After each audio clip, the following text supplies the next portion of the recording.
Our verse for today is from Second Thessalonians chapter 3, verse 13, where Paul says, "Brothers and sisters, do not be weary in doing what is right."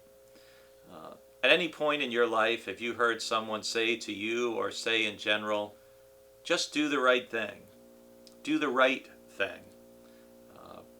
For some of us, that's a motivational statement. Brothers and sisters, do not be weary in doing what is right, or do not grow weary in well-doing. Now, Paul wouldn't have to say this to you as a Christian, to the Thessalonians, if it wasn't easy to grow weary and tired of trying to do the right thing, especially in a world where so many don't, and in a world that almost seems to reward people who don't do the right thing. People can lie and cheat and steal, and they can get rich. They can get a huge following on social media. They can get their names in the paper. And honestly, some of them are despicable human beings. Paul says as a Christian, we have to keep on doing what is right. For us as Christians, we want to be people of character, of courage, of compassion. We want to be people who tell the truth, who stand up for what is right. This is critically important in the time in which we are living, because there is a great deal out there that isn't true, that isn't right, that isn't worthy of the gospel or godly. And so, how do you not grow weary in doing what is right? What do you do in your life to keep yourself on the right track and not give in to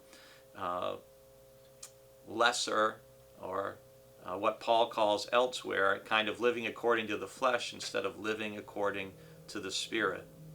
Well, I think part of doing what is right, it connects back to what Paul says about that when he talks about sowing to the Spirit rather than sowing to the flesh, about the importance of, in our own life, in our habits, in your practices, in the daily rhythm of how you go about your day, that you are trying in every little situation to do the right thing, to say the right thing, to do and say what Christ would do if Christ was living your life.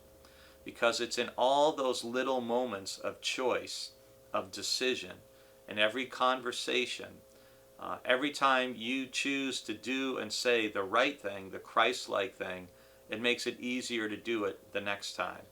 Because every time we obfuscate, every time we lie, every time we shade things in our speech, we try to excuse behavior that we shouldn't be engaged in, as human beings, it gets easier to do those things another time.